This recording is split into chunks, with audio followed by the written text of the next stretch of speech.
Dear student, today one question from mathematics is from IIT JEE Main 2020. 2020 में ये question I है mathematics में। ये क्वेश्चन पहले आप रीड कर लो। ये क्वेश्चन क्या है? Let S be the set of all real roots of the equation 3 to the power x in bracket 3 to the power x minus 1 plus 2 is equal to absolute value of 3 to the power x minus 1 plus absolute value of 3 to the power x minus 2. Then S जो एक set है ना, of all real roots क्या है? A option is a singleton set, B is an empty set, C contains at least 4 elements, and D contains exactly 2 elements. So this question belongs to set theory plus quadratic equation भी combined है। आप देखो इस question में set भी है, set theory भी है, क्वाड्रेटिक इक्वेशन भी है ना, और ये एब्सोल्यूट वैल्यू की क्वाड्रेटिक इक्वेशन है। तो कैसे सॉल्व करना है इसे हम लोग देखते हैं ना। सबसे पहले आप ये देखो कि क्वेश्चंस में क्या लिखा है। क्वेश्चंस में क्या लिखा है पहले ये देख लो। ओके, तो फर्स्ट ऑफ ऑल अब देखो कि कहता है कि एस हमें निकालनी है। एस एक सेट है ना। Set means collection, group of some elements.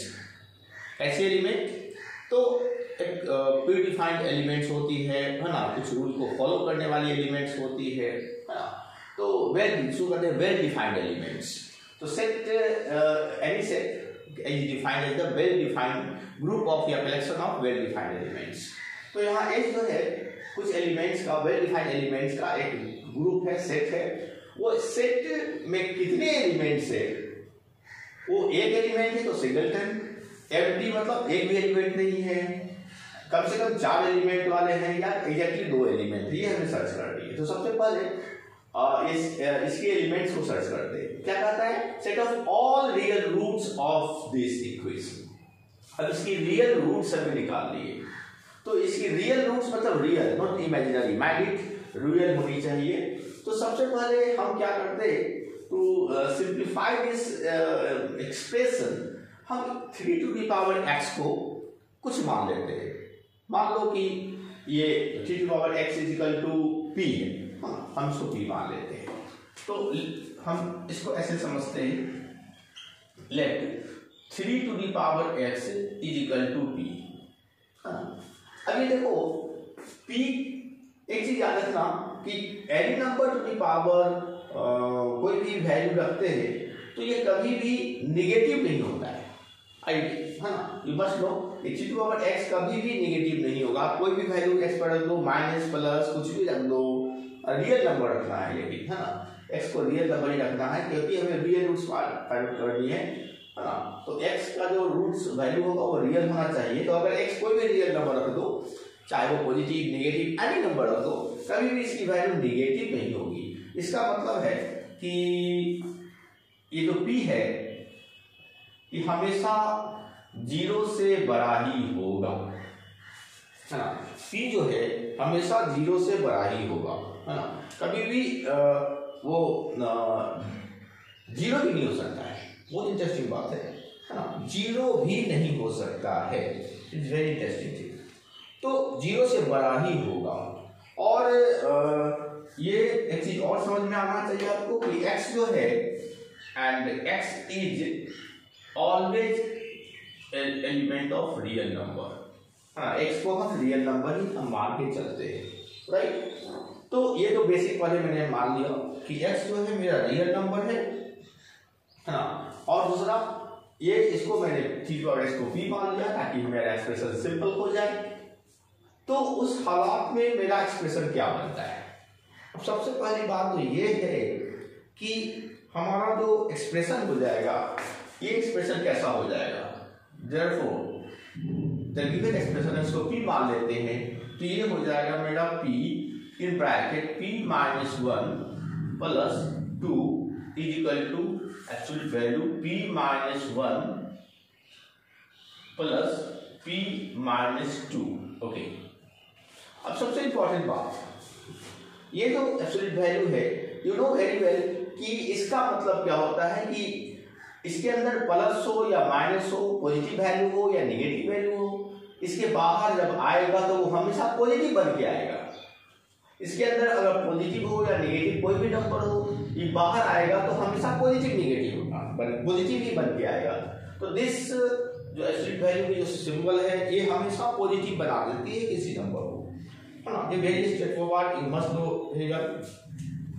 इसका मतलब ये है कि हमारा जो ये b-1 और b-2 की जो वैल्यू है, ये p-1 पॉजिटिव भी हो सकता है, नेगेटिव भी हो सकता है। इसका मतलब है कि p-1 जो है हमारा p-1 जो है, देखो ध्यान दो, p-1 जो है वो पॉजिटिव भी हो सकता है और p-1 नेगेटिव भी हो सकता है। p-1 पॉजिटिव भी हो सकता है और p-1 नेगेटिव भी हो सकता है ना। लेकिन हर हालात में जो बाहर निकलेगा तो ये पॉजिटिव बन जाएगा। तो p-1 अगर पॉजिटिव होता है, ये पॉजिटिव होगा, इसका मतलब क्या है कि ये p-1 जो है, p जो है 1 से बड़ा है ना। तो ये अगर पॉजिटिव है तो हम इसको ऐसे लिख सकते हैं प्लस p-1 और इसको क्या लिख सकते हैं माइनस p+1। ओके, तो अगर ये पॉजिटिव होता है तो p-1 बन जाएगा, अगर ये नेगेटिव होता है तो -p+1 बन जाएगा। उसी तरीके से ये p-2 जो है ये भी पॉजिटिव हो सकता है, अंदर पॉजिटिव नेगेटिव दोनों हो सकती है। तो अगर ये p-2 जो है ये अगर पॉजिटिव है तो p-2 अगर पॉजिटिव है तो ये क्या बन जाएगा, ये तो p-2 ही रह जाएगा। ओके, लेकिन अगर p-2 नेगेटिव है, इसका मतलब है कि ये जो p-2 अगर ये नेगेटिव है, अगर ये नेगेटिव है, इसका मतलब है ये बन जाएगा 2 - p। ओके, ये 2 - p बन जाएगा। मतलब ये जो एब्सोल्यूट वैल्यू जो है p-1 and p-2, p-1 positive होगा तो p-1 ही रहेगा, अगर नेगेटिव होता है तो ये -p+1 बन जाता है। अगर ये पॉजिटिव होता है तो p-2 रहेगा, अगर नेगेटिव होता है तो 2 - p बन जाएगा। अभी जो इसको एनालाइज हम लोग करते हैं कि अगर किस हालात में, किस सिचुएशंस में ये संभव है। ओके, तो सबसे पहले आप ये देखो, 4 तरह की कॉम्बिनेशन बन सकती है हमारे पास। ये दोनों पॉजिटिव है, ये पॉजिटिव है, ये नेगेटिव है, या दोनों नेगेटिव है, या ये नेगेटिव है, ये पॉजिटिव है। 4 कॉम्बिनेशन पॉसिबल है हमारे पास, है ना। तो सबसे पहले हम चारों कॉम्बिनेशन को इंक्लूड करेंगे, मतलब ये चारों कॉम्बिनेशन, ये 4 तरह की 4 कॉम्बिनेशन बन सकती है। तो सबसे पहले इसका स्क्रीनशॉट ले लो, then I will go to explain you. Okay, तो सबसे पहले आप एक चीज समझ लो कि जो 4 कॉम्बिनेशन बनेगी वो कैसी बनेगी। ओके, तो take a screenshot first. Okay, now अब आप ध्यान से देखना कि ये 4 कॉम्बिनेशन जो बनेगी वो कैसी कैसी बनेगी। देखो, हमारा जो p-1 जो है, p-1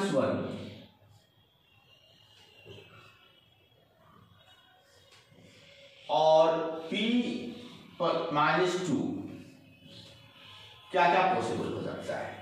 हम मान के चलते हैं कि ये पॉजिटिव है और ये पॉजिटिव है, उसकी अंदर वाली भाग दोनों पॉजिटिव है। तो अगर ये पॉजिटिव है और ये भी पॉजिटिव है तो इसको हम ऐसे लिखेंगे p-1 और ये प्लस p-2, ठीक है ना, p-1 p-2।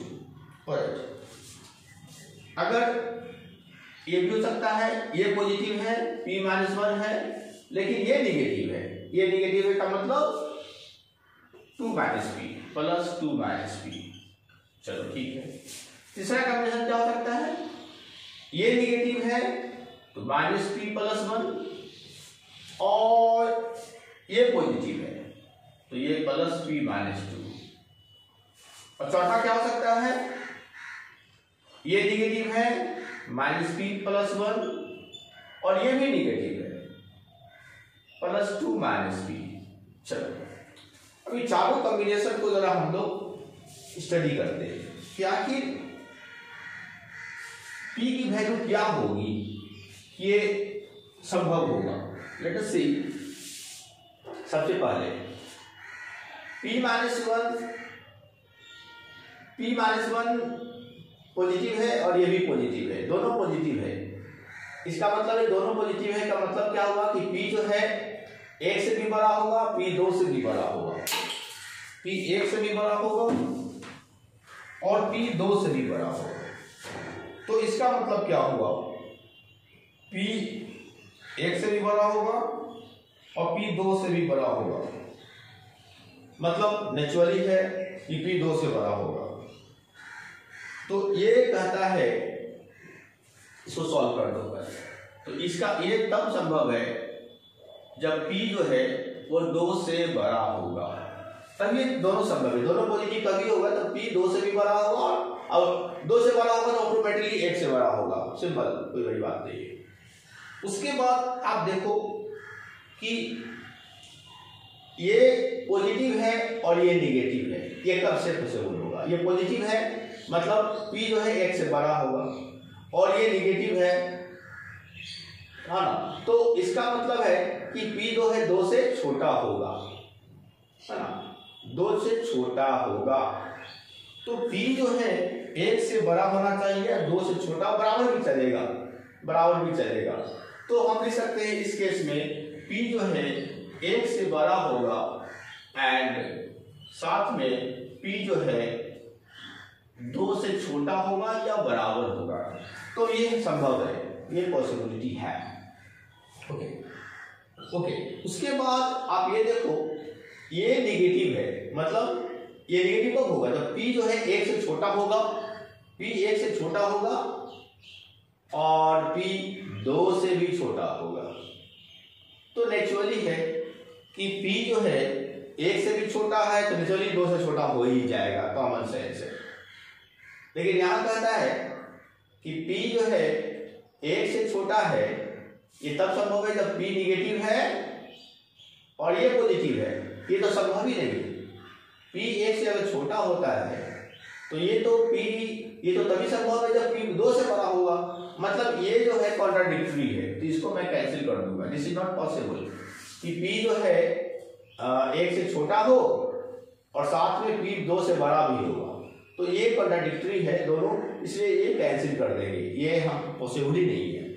फोर्थ में आ जाते हैं, p निगेटिव है, p 1 से छोटा होगा और p 2 से भी छोटा होगा। ये संभव है, ये तब संभव है जब p का वैल्यू 1 से कम हो, लेकिन p हमारा जो है वो 0 से बड़ा होना चाहिए। तो एक्चुअली है कि हम ये लिखेंगे p इज ग्रेटर देन 0 और साथ साथ p जो है हमारा 1 से कम होना चाहिए, या इक्वल भी चलेगा, इक्वल भी चलेगा, है ना। इक्वल भी होगा तो कोई दिक्कत नहीं है ना।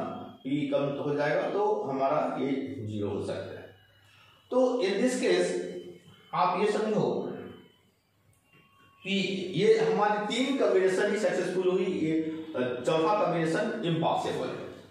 अब इसको अगर सॉल्व करें, इस एक्सप्रेशन के लिए सॉल्व करें, तो इसको सॉल्व करेंगे क्या होगा? p plus p 2p minus 3, ये हो जाएगा 2p माइनस 3, ये क्या हो जाएगा? Plus p minus p cancel हो रहा है, 2 माइनस 1 1, तो इसका वैल्यू 1 हो जाता है, ये तो कैंसिल हो गया। ये माइनस 2p 2 1 3 माइनस 2p, तो ये हो जाएगा 3 माइनस 2p। और सो हमारा इसकी जो वैल्यू आ गई वो 3 तरह की वैल्यू पॉसिबल है, दिस एंड दिस, अलग अलग सिचुएशंस में। ऑलराइट, अब हम इसको सॉल्व करते हैं। स्क्रीनशॉट ले लो थोड़ा सा। चलो अब हम इसके जगह पे हम ये या ये लिख सकते हैं, है ना। तो मेरा एक्सप्रेशन क्या बन जाएगा? ध्यान से देखना, ध्यान से देखना। अब मेरी एक्सप्रेशन बन जाएगी। अब हमारे 3 केसेस पॉसिबल है। पहली केस को हम स्टडी करें, केस 1। केस 1 क्या है, सबसे शुरुआत से बिगिनिंग से शुरू करते हैं, जब p का वैल्यू 0 से बड़ा हो और 1 से छोटा हो। केस 1 में देखते हैं कि p is greater than 0 and less than equal to 1, ये केस के लिए। तो मेरा इस पूरे का वैल्यू हो जाएगा 3p माइनस 2p। तो इसको लिखेंगे p into p minus 1 plus 2 is equal to 3p minus 2, 3p minus 2p minus 3 minus 2p। Alright, मैं ये इक्वेशन बन जाता है कब, जब हम p का वैल्यू 0 से बड़ा, p का वैल्यू 1 से कम लेते हैं, तो इसकी एक्सप्रेशन ये बन जाती है। सो इसके जगह पर मैंने ये लिख दिया और बाकी ये तो p, इसको p माना ही है ना। अब ये एक सिंपल एक्सप्रेशन बन गया, इसको सॉल्व करो। p square minus p plus 2 is equal to 3 minus 2p। जरा इसको सॉल्व करते हैं, माइनस 2p इधर आकर प्लस 2p हो जाएगा, 2p माइनस p हो जाएगा, तो हो जाएगा p स्क्वायर प्लस p है ना, प्लस p और 3 इधर आकर minus 2 minus 3 minus 1 is equal to 0। Okay, p square minus p square plus p square plus p हो गया आपका है ना, p स्क्वायर ये आपका जो हो गया p माइनस 1, ये हो गया p square plus p minus 1 इसका तो 0। इसको सॉल्व कर देते हैं हम लोग, डिस्क्रिमिनेंट मेथड से सॉल्व कर सकते हैं। इसका देखो a इज इक्वल टू 1 हो जाता है, b इज इक्वल टू आप देखिए इसका कोएफिशिएंट 1 हो जाता है और c is equal to minus 1 हो जाता है। तो डिस्क्रिमिनेंट की वैल्यू क्या हो जाती है, b स्क्वायर माइनस 4ac है ना, b कितना है 1 है, तो 1 स्क्वायर माइनस 4, a का वैल्यू मेरा 1 है और c का वैल्यू भी माइनस 1 है। चलो तो सॉल्व कर लेते हैं, तो कितना हो जाएगा 1 माइनस प्लस 4 मतलब 5। तो डिस्क्रिमिनेंट की वैल्यू 5 हो गई। तो अल्फा बीटा जो दो रूट्स निकलेगा इस एक्सप्रेशन का, ये क्वाड्रेटिक एक्सप्रेशन बन गया है मेरा। तो अल्फा बीटा क्या होता है ना, minus b plus minus root d upon 2a। मैं बेसिक कंसेप्ट लेकर बता रहा हूँ आपको। तो b माइनस है तो minus 1 plus minus root 5, d का वैल्यू 5 निकला, upon 2a upon 2 into 1।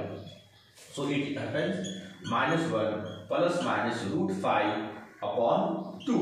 Okay, so this is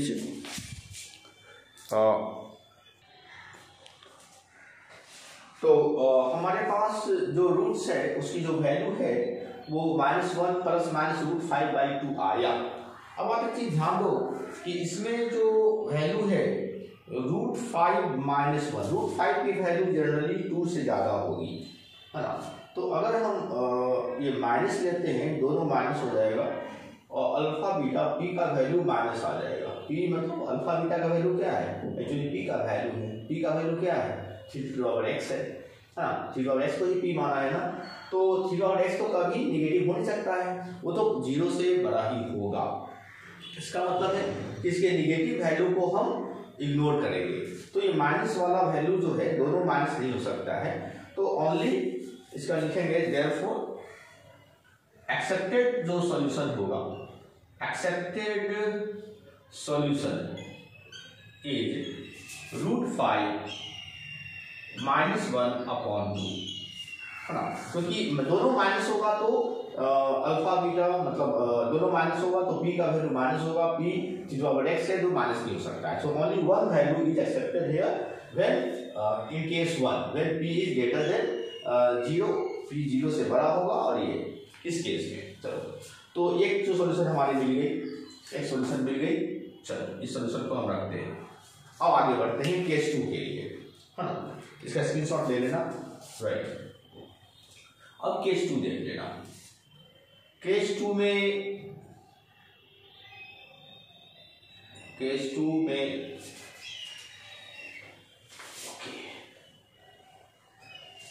पर चीज को बेसिक कंसेप्ट क्लियर करते हुए समझ लो है ना। केस 2 में आप देखो कि केस 2 में हम लेते हैं केस 1 मैंने क्या लिया था, केस 1 मैंने लिया था ये वाला, 0 से बड़ा हो 1 से छोटा हो या बराबर हो। अब नेक्स्ट स्टेप में आते हैं, p का वैल्यू 1 से बड़ा है और 2 से छोटा या बराबर है। तो लेते हैं केस 2 में व्हेन p जो है वो 1 से बड़ा है ना, 1 से बड़ा है और लेस देन इक्वल टू 2 है। चलो, तो इस केस में हम जो इस पूरे की वैल्यू 1 मानेंगे, देखो ये 1 है, इस पूरे की वैल्यू क्या होगी, 1 होगी, हाँ। तो हम लिखते हैं p into p minus 1 plus 2 is equal to 1। इसको जरा सॉल्व करते हैं, p square minus p plus 2 is equal to 1 इधर आ जाएगा तो हो जाएगा p square minus p 1 minus 1 2 minus 1 1 plus 1 is equal to 0। इसकी a का वैल्यू कितना हो जाएगा 1, तो p स्क्वायर का कोएफिशिएंट 1, b का वैल्यू कितना होता है, p का कोएफिशिएंट -1 और c का कोएफिशिएंट c जो है वो +1 है। चलो, तो डिस्क्रिमिनेंट की वैल्यू निकाल लेते हैं। डिस्क्रिमिनेंट b क्या कहता है, b स्क्वायर माइनस 4ac, तो b कितना है हमारा -1 का स्क्वायर। चलो ठीक है, -4, a का वैल्यू कितना है 1 है, c का वैल्यू कितना है 1 है, तो कितना हो गया कैलकुलेट करो, -1 का स्क्वायर +1 एंड -4, मतलब ये -3 आएगा। d का वैल्यू निगेटिव आना का मतलब है कि रूट्स इमेजिनरी होगा। Since d is less than 0 so roots are imaginary. ये तो आपने पढ़ा ही होगा लोअर क्लासेस में कि d की जो वैल्यू रूट्स रियल, d के रूट्स तभी रियल होता है जब आइदर d का वैल्यू 0 हो या d का वैल्यू 0 से बड़ा हो।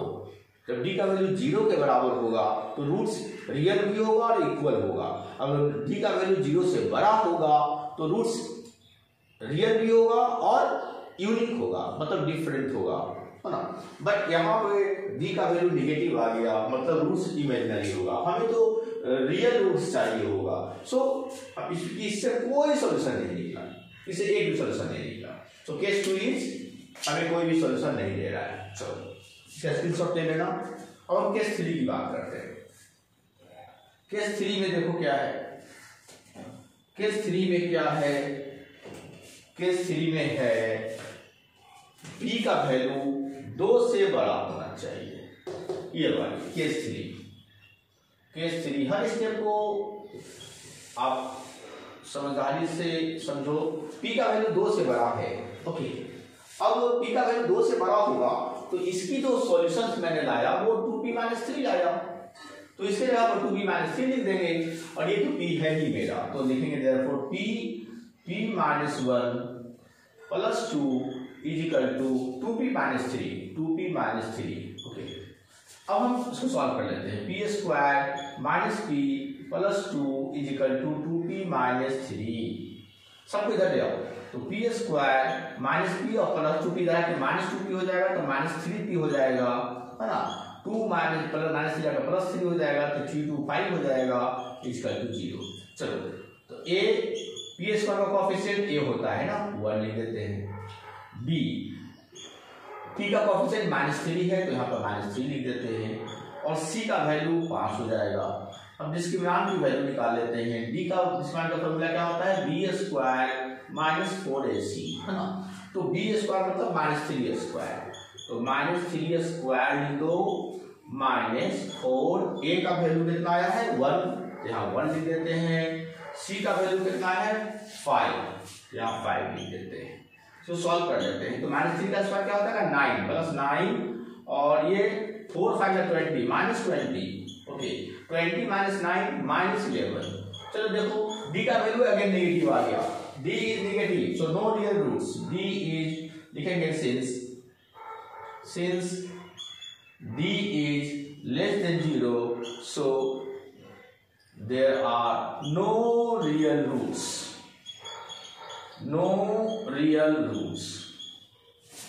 कोई भी रियल रूट्स संभव नहीं है क्योंकि d का वैल्यू लेस देन 0 है। मतलब थर्ड केस भी हमें कोई सॉल्यूशन नहीं दिया। इसका मतलब है हमें कितने सॉल्यूशन मिले, फर्स्ट केस में जो सॉल्यूशन मिला वो एक मिला, बाकी दूसरे केस में एक ही सॉल्यूशन मिला, मतलब एक ही सॉल्यूशन निकला। मतलब इसकी जो सॉल्यूशन है, रियल रूट्स जो है वो एक ही रियल रूट्स मिलेंगे। मतलब इस सेट का एक ही एलिमेंट होगा, एक ही सॉल्यूशन होगा, एक ही सॉल्यूशन एलिमेंट होगा इस सेट का, एस का। मतलब सिंगल एलिमेंट वाले सेट हैं, मतलब सिंगलटन सेट है। इसका मतलब है the answer is S is a singleton set. S जो है सिंगलटन, मतलब एक ही सॉल्यूशन है, एक ही एलिमेंट है इस एस का। Hope you must have understood these solutions with clear concept. Okay, thank you.